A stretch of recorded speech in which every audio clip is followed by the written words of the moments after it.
ईश्वर ने इस सृष्टि की रचना बड़ी अद्भुत की है। ये जितनी प्यारी है उतनी जटिल भी है। अगर इसे कोई व्यक्ति ये कहे कि मैंने इसका भेद जान लिया है तो उसको पागल खाने में डाल देना, क्योंकि वो पागल ही हो गया है। इस सृष्टि की क्रिएशन जिसने की, उसने उसमें इतने गहरे रहस्य छुपा दिए कि आप सभी रहस्यों को कभी भी न ढूंढ पाओगे। हमारे से पहले खरबों खरबों खरबों व्यक्ति इस धरती पे आ चुके हैं और जा चुके हैं, और बहुत से ऐसे व्यक्ति धरती पे आए जिन्होंने अपना सर्वस्व जीवन वैज्ञानिक खोजों में गुजार दिया। उन्हें हम ऋषियों का दर्जा देते हैं। आज की भाषा में उन्हें साइंटिस्ट और वैज्ञानिक भी कहा जा सकता है। हमारी भाषा में वो ऋषि थे और हम उन्हें ऋषि ही कहते हैं। बड़ी से बड़ी खोजें की गई, बहुत दिशाओं से खोजें की गई, इसीलिए सभी प्रकार की खोजों के वास्ते अगर कोई व्यक्ति बोलने लग जाए जो आज तक खोजी गई हैं, तो करीब करीब असंभव सा जान पड़ता है। न्यूटन,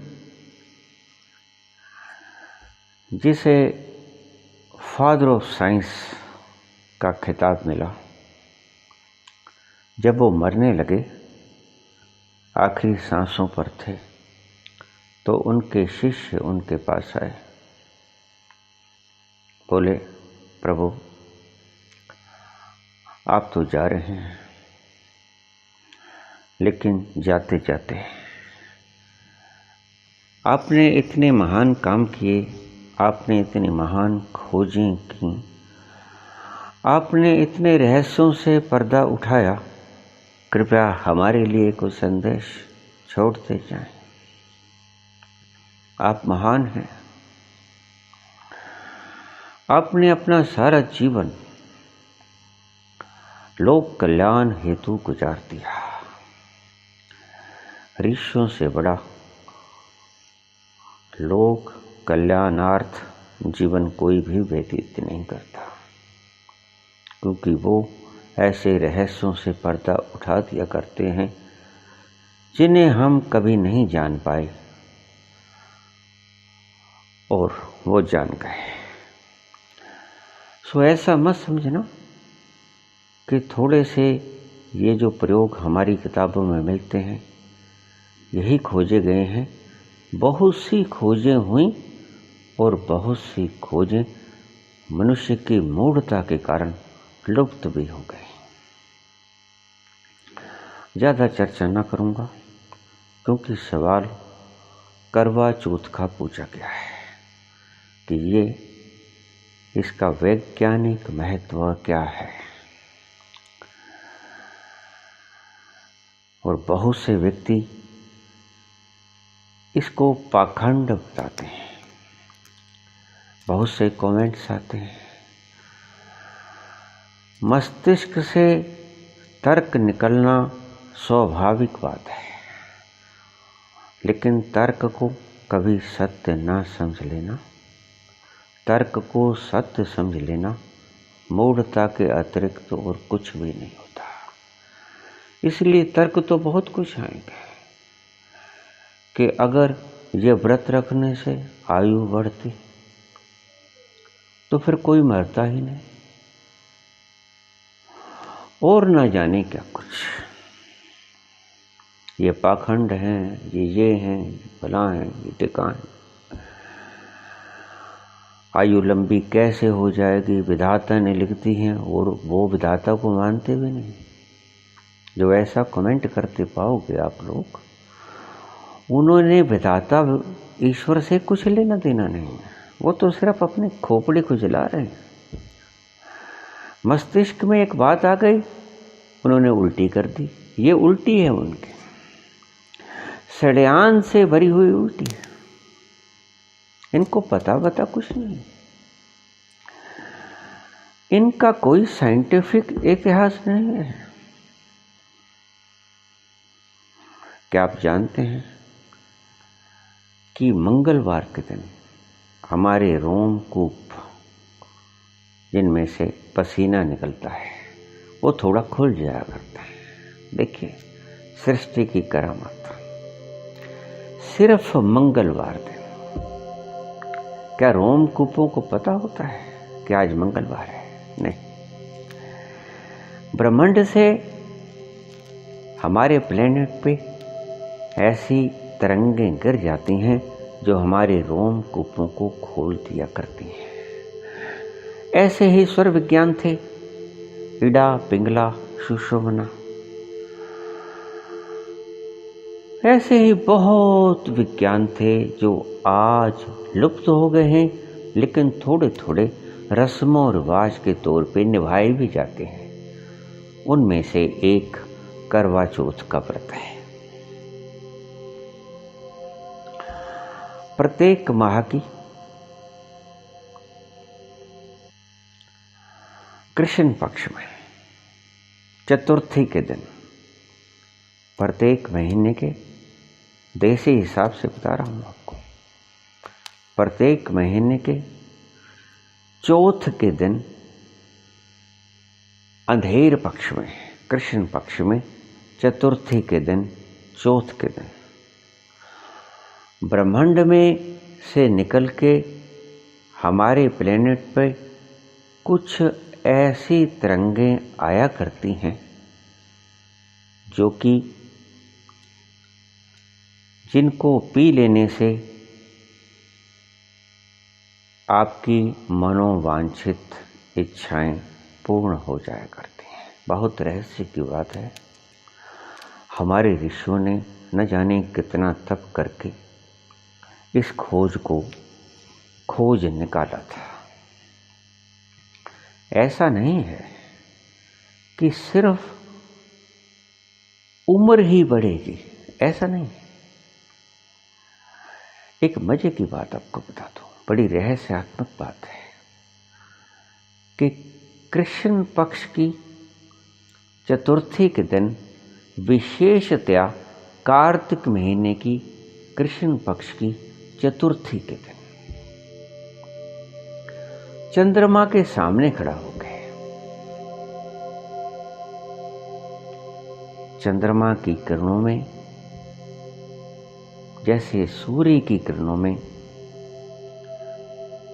पौधों को जीवंत रखने की ऊर्जा होती है, क्लोरोफिल वगैरह बना दिया करते हैं पौधे, सूर्य से तरंगें लेके, सूर्य से ऊर्जा लेके, एनर्जी लेके। ऐसे ही चंद्रमा की किरणों में बड़ी महत संभावनाएं छुपी हुई हैं जो हमें पता नहीं। अश्विनी, जिसे हम अस्सू कहते हैं पंजाबी में, अश्विनी शुक्ल पक्ष की पूर्णिमा के दिन से लेके पूर्णमासी को लेके, जिसे हम शरद पूर्णिमा कहते हैं, जिसका व्याख्यान मैंने एनलाइटमेंट के भीतर भी किया था।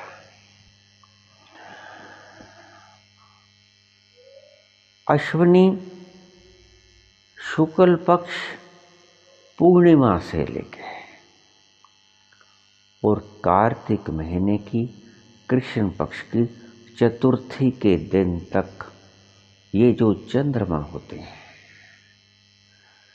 ये जो 5 चंद्रमा होते हैं, अश्विनी पूर्णिमा का चांद, कार्तिक कृष्ण पक्ष की प्रतिपदा, द्वितीया तृतीया और चतुर्थी, ये 5 चंद्रमा बड़ी महत्व क्षमता को अपने भीतर समाये हुए हैं। इनकी अगर तरंगों को पी लिया जाए तो ये आप में अद्वितीय औषधीय गुणों का प्रवेश कर देते हैं, आध्यात्मिक संभावनाओं को जन्म देते हैं। ये शुरू होता है अश्विनी महीने से, पूर्णमासी के दिन से, और प्रतिपदा कार्तिक महीने की, अंधेर पक्ष की, कृष्ण पक्ष की, द्वितीया, तृतीया, चतुर्थी।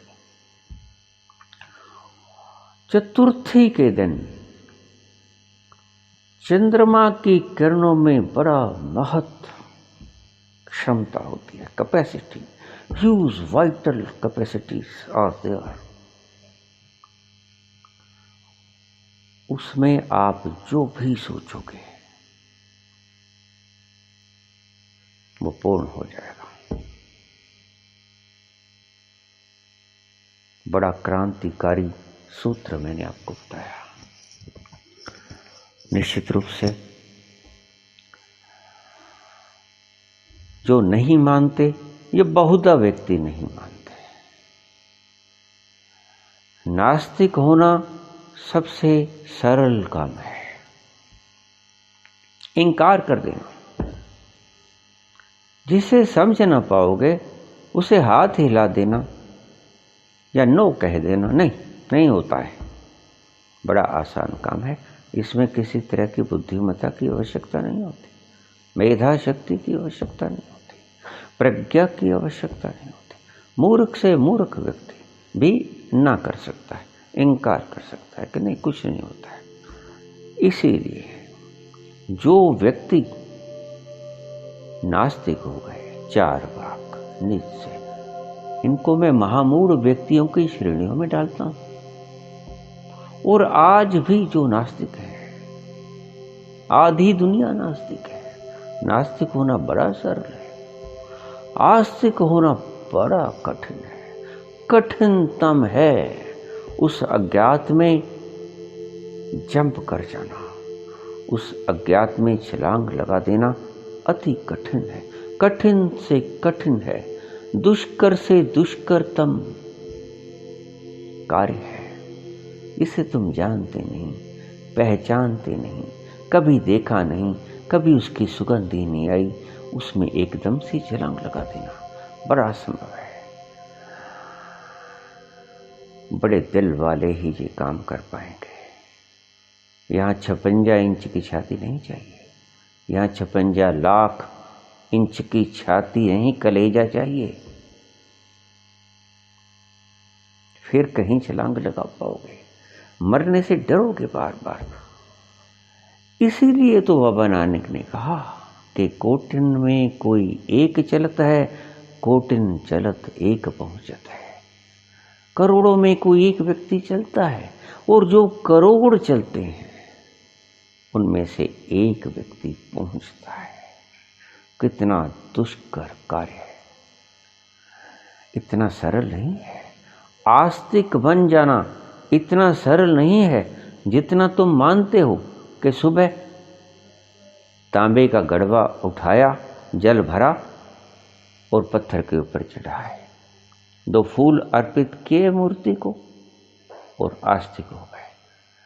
मंदिर मस्जिद गुरुद्वारा चले गए, जाके प्रणाम किया, सिर झुका दिया और वापस आ गए और आस्तिक हो गए। नहीं, इतना आसान काम होता, काश इतना आसान काम होता। ये शांति और आनंद की धारा यूं ही नहीं मिल जाया करती है। कबीर पगले थोड़े थे जिन्होंने प्रेम का इतना मूल्य डाला। राजा परजा जहि रुचै, शीस दे ले जाए, ये मूल्य है इसका। कठिन से कठिनतम काम है, शीस दे दो, ले जाओ। इतना सस्ता नहीं है जितना तुम समझते हो कि व्रत रख लिया, कि पूजा कर लिया, कि तबले खड़का दिए, कि जागरण कर लिया, रात्रि रात्रि शोर मचा लिया, 2 फूल चढ़ा दिए, रोज मंदिर चले गए, जाके सिर नवा दिया। इतना कठिन होता, काश इतना कठिन होता तो दुनिया में शांति ही शांति, आनंद ही आनंद होता। कोई व्यक्ति शांति और आनंद के लिए यूं तड़पता न फिरता, कलह कलेश न होते, ये लड़ाइयाँ झगड़े न होते, ये दंगे फसाद न होते, किसी के बच्चों का लहू सड़कों पे न गिरता, किसकी गर्दनें न कटती, कोई शहीद न होता। इतना आसान काम नहीं है। इसीलिए नास्तिक हो जाना सरल से सरलतम काम है। और नास्तिक व्यक्तियों को मैं मूढ़ता की श्रेणियों में रखता हूँ। मूर्ख हैं वो, क्योंकि खोजा तो है नहीं, खोजने की ताकत भी नहीं है, खोजने की इच्छा भी नहीं है, सुस्ती के मारे पड़े हैं। इनकार कर दो, है ही नहीं, ऐसा होता ही नहीं। बहुत कुछ होता है। इस सृष्टि की रचना कैसे की गई, तुम्हारी तरह हाथ लाया होता तो इतनी सुंदर सृष्टि की रचना कभी ना होती। जिसके लिए तुम तड़प तड़प जाते हो, जिसके लिए तुम पदवियों के लिए मर जाते हो, जो कि 2-4 साल, 5 साल, 10 साल के लिए हुआ करते हैं। तुम नामों के लिए जो मिट जाया करते हैं, सदा से ही मिटते रहें, सदा से ही मिटते रहेंगे, उसके लिए मर जाया करते हो। गद्दियों के लिए कितनी खींचतान नहीं होती। उसकी बनाई सृष्टि के ऊपर तुम अपने आप को कुर्बान कर देते हो, तो वो कैसा होगा जरा सोचो, खुद कैसा होगा, बनाने वाला कैसा होगा। क्रिएशन ही इतनी सुंदर है तो क्रिएटर कैसा होगा। लेकिन नहीं, हम हाथ हिलाना जानते हैं, नहीं है ईश्वर। नास्तिक बनना बड़ा आसान है। नीचे ने कहा गॉड इज डेड, ईश्वर मर चुका है, और उसका अंत पागलखाने में हुआ। क्योंकि जो पागलपन से शुरू करोगे तो पागलपन में ही तो अंत होगा उसका। जो पागलपन से शुरू करोगे उसका अंत कहाँ होगा, पागलपन में ही होगा। और पागलखाने में मरा वो, पागल हो के मरा। तो किसी भी चीज को न मान लेना कोई बुद्धिमत्ता नहीं होती। आप किसी भी चीज को हाथ हिला सकते हो, नो इट इज नॉट। मेरे पास कमेंट आते हैं, नहीं ऐसा नहीं होता है। जैसे कि उन्होंने जान लिया हो, भाई मुझे बता दो फिर कैसा होता है। मैं मुमुक्षु बन जाता हूँ आपके लिए, जिज्ञासु बन जाता हूँ आपके लिए। मुझे बताओ तो कि कैसे होता है। तो चित्रकार की मूर्ति के संबंध में बात बताया करता हूँ कि मूर्तिकार ने मूर्ति बनाई थी और चौक के ऊपर चिपका दी गई। उसके ऊपर लिख दिया कि इसमें जो कोई व्यक्ति गलती पाए वो कृपया बता दे, कांटा लगा दे। जो भी व्यक्ति गलती पाए इस मूर्ति में कांटा लगा दे। और शाम को वो चित्रकार जब अपनी मूर्ति को देखने गया तो मूर्ति गायब थी, कांटे ही कांटे लगे थे। कांटों के भीतर मूर्ति ढक गई थी, इतने कांटे। उसने दूसरे दिन वही मूर्ति वहीं पे चिपका दी, वैसी ही मूर्ति बना के, और लिख दिया नीचे कि इस चित्र में जो भी कोई गलती ढूंढ ले, समझ ले, उसको कृपया तरमीम कर दे, उसको ठीक कर दे। शाम को फिर आया चित्रकार, उसने देखा मूर्ति यथावत थी, कोई छेड़छाड़ न हुए थे, बिल्कुल वैसी जैसी थी।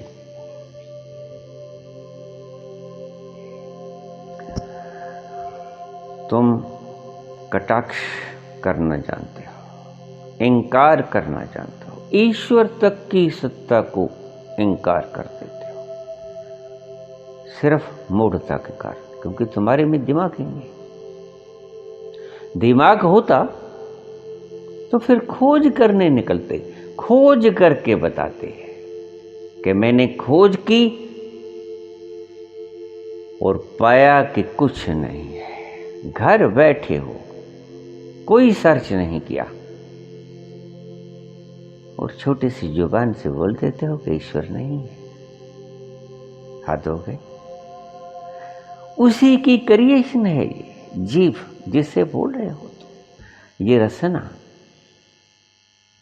उसी की क्रिएशन का इस्तेमाल करके बोल देते हो कि ईश्वर नहीं है।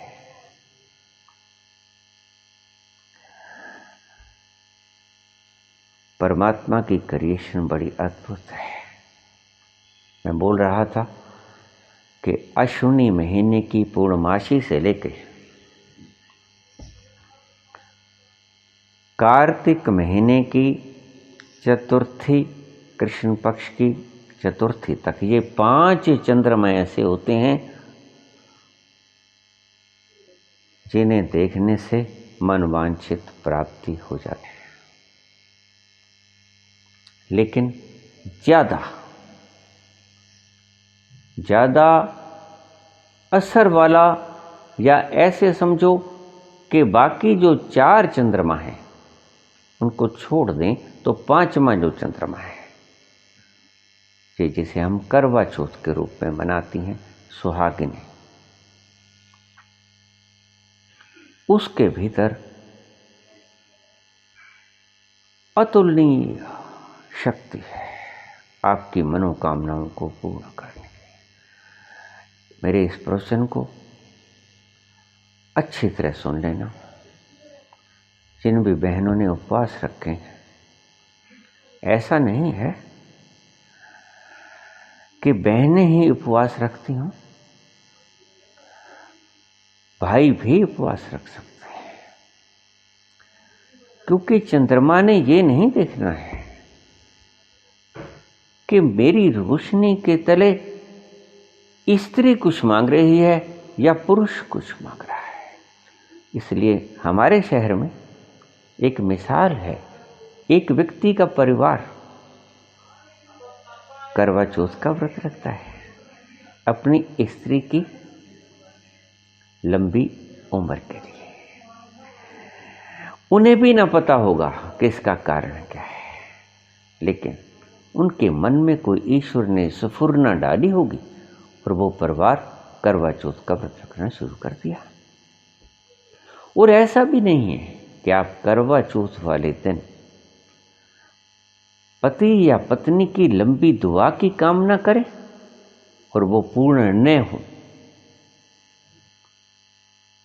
नहीं, ये जरूरी नहीं है। बहुधा स्त्रियां, तो मैं क्या समझाऊं, आज आपको ब्यूटी पार्लर्स की दुकान पे मिलेंगे। आदमी बेचारे श्रम करते हुए मुश्किल से शाम तक जितना पैसा कमाते हैं, औरतें ब्यूटी पार्लर के पास कमा देते हैं। ब्यूटी पार्लर का काम करने वाली बहनें, भाई मुझे क्षमा करें, मैं आपके पेट के ऊपर लात नहीं मारने जा रहा हूँ, क्योंकि मेरे बोलने से भी ये थमने वाली क्रिया नहीं है। निश्चिंत रहना, मैं बोल भी देता हूँ तो ये थमने वाली नहीं है, क्योंकि मूढ़ताएं चलती ही रहेंगी।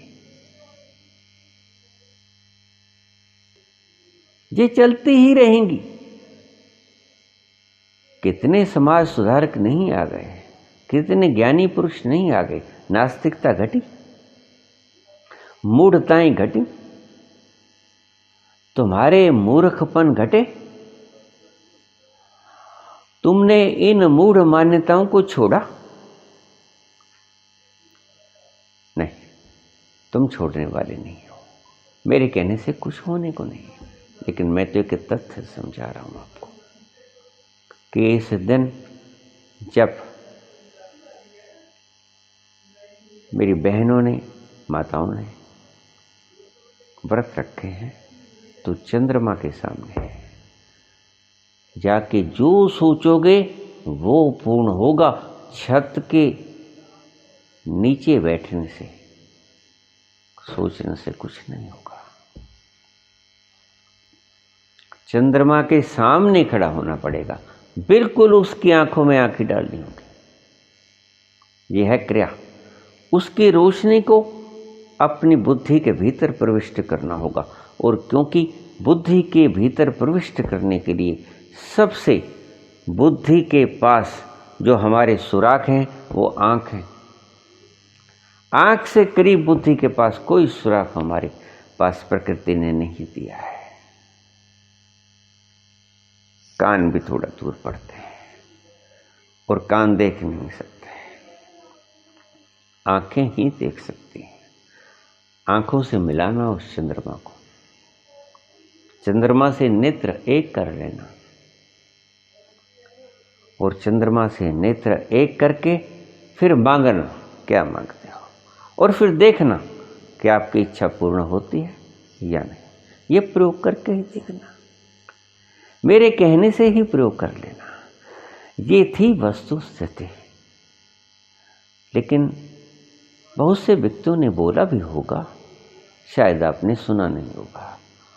आज ये एक रीति रिवाज बन के रह गया है, लेकिन थी ये एक साइंटिफिक प्रोसेस, वैज्ञानिक प्रक्रिया कि आप इस चंद्रमा के सामने खड़े होके अगर कुछ मांग लोगे 100% आपका पूरा होगा। मांगने की श्रद्धा होनी चाहिए, इस बात को समझ लेना। हमारी पंजाबी में एक कहावत आती है, ये करवा चौथ का दिन था और कोई पंजाबी भाई अपने काम से थका मांदा आया थोड़ा दोपहर को।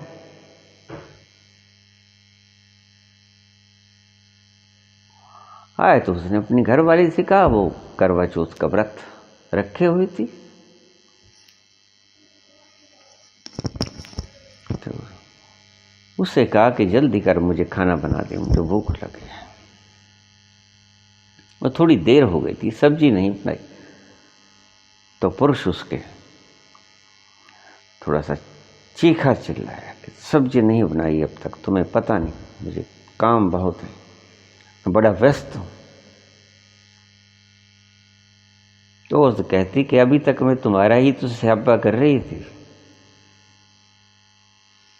अगर ऐसी धारणाएं रखोगे तो फिर आयु बढ़ने को नहीं है। शुद्ध भावना से चंद्रमा से आंखें मिला के चंद्रमा को देखना आवश्यक क्यों समझा गया? इसीलिए समझा गया कि चंद्रमा को देखने के बाद ही कुछ खाना है। शाम तक धारणाएं इतनी प्रबल हो जाएंगी कि शाम तक सारे दिन जिसके बारे में सोचा है उसके बारे में दीर्घायु की इच्छा व्यक्त हो जाएगी। लेकिन आज तक तो, आजकल तो ये होता है, ये तेल ठीक लगा है, ये फेस पाउडर ठीक है, ये लाली ठीक लगी है, ये कजरिया ठीक है। सारा दिन ऐसे ही सोचों में गुजर जाता है।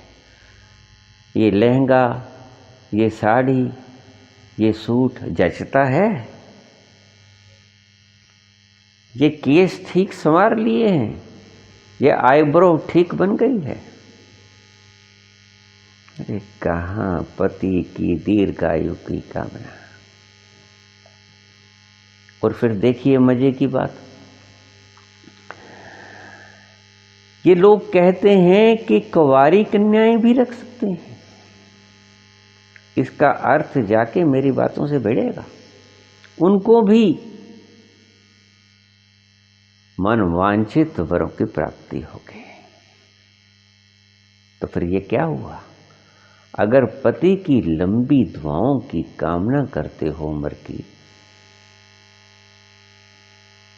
तो फिर कवारी का तो अभी पति हुआ ही नहीं। नहीं, ऐसा नहीं था। ये था उस चंद्रमा की विशेषता। कौन इच्छा करता है इस बात पे निर्भर नहीं करता है। पुरुषों को भी कामना करनी चाहिए, पुरुषों को भी उस चंद्रमा के दर्शन करने चाहिए। प्रत्येक पुरुष भी उस चंद्रमा के दर्शन करे और उस चंद्रमा की आंखों में आंखें डाल के मांगे जो मांगना है। उसके पास कौन सी समस्याएं नहीं है। तुम अपनी कर्ज मुक्ति मांग लो, तुम अपने गृहस्थ जीवन की सुखदमय भविष्य की कामना कर लो। ये सिर्फ लंबी आयु के लिए नहीं होता है, इसकी किरणों में कुछ अद्भुत खजाना भरा होता है। इस किरणों में कुछ ऐसा प्रभाव होता है जिसके बारे में मैं आपको कुछ बता तो नहीं सकूंगा, क्योंकि उसकी क्रिएशन के बारे में मैं आपको क्या बताऊं, लेकिन मैं जानता अवश्य हूं। मुझे मेरे ज्ञान से अवश्य यह पता चला है कि जो भी व्यक्ति बच्चा भी खड़ा हो जाए, वो भी कुछ मांग ले, लेकिन आंखों में आंखें डाल के, हाथ जोड़ने की जरूरत नहीं है। वो मिट्टी है एक, बस कुछ वैज्ञानिक प्रोसेसेस घटित होती हैं, कुछ ऐसी हैपनिंग्स होती हैं उस दिन चंद्रमा के भीतर जो कि अपनी किरणों को इस प्लेनेट पे फेंकती हैं और जो आपकी आंखों के जरिए आपके शरीर में, आपके खून में प्रविष्ट हो जाती हैं। लेकिन आंखें मिलाना आवश्यक है, आंखों से आंखें मिलाना चंद्रमा की, ताकि उसकी किरणें आपके शरीर में संचरित होने लगे। और ऐसा नहीं कि सिर्फ दर्शन किया और भाग आए, क्योंकि भूख बहुत लगी होती है। मैं उसको व्रत कम और भरत ज़्यादा कहा करता हूँ। सारे दिन में औरतें ठूस ठूस के पहले ही खा लेती, फल फ्रूट खूब छक लेती। तो काहे का हुआ? ये तो भरत हुआ, भर लिया आपने पेट, खाली थोड़ा छोड़ा। लेकिन व्रत सिर्फ रखा गया था कि आप बार बार याद कर सको कि किस लिए रखा गया है, और वही इच्छा आपके मन में घूमती रहे और चंद्रमा के आगे वो प्रस्फुटित हो जाए। घूमती घूमती घूमती जब चंद्रमा को देखो तो प्रस्फुटित हो जाए, और सिर्फ देख के ही मत वापस आ जाना। जितने वक्त के लिए आप सहजता से उससे आंखें मिला सको मिलाना। अपने पति देव चंद्रमा को तो बाद में देख लेना, लेकिन आज का ये चंद्रमा फिर 1 वर्ष बाद आएगा। पति तो आपको उपलब्ध है, इस चंद्रमा से आंखें मिला लेना। जितनी देर मिला सको उतने ही तरंगें आपके भीतर प्रविष्ट कर जाएंगी। बड़ी अमूल्य किरणें हैं, इन किरणों को पीना।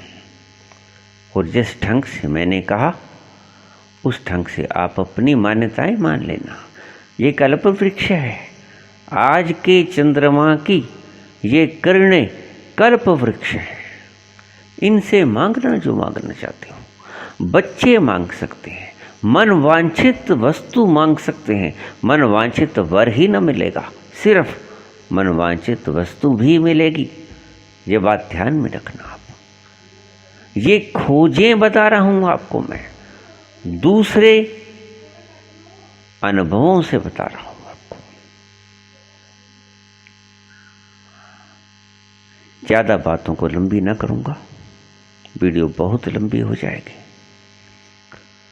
लेकिन आप जो भी मांगोगे और जो भी व्यक्ति मांगेगा, यहां पात्र कुपात्र का कोई अर्थ नहीं। चंद्रमा के आगे कोई भी व्यक्ति मांग सकता है, कुछ भी मांग सकता है।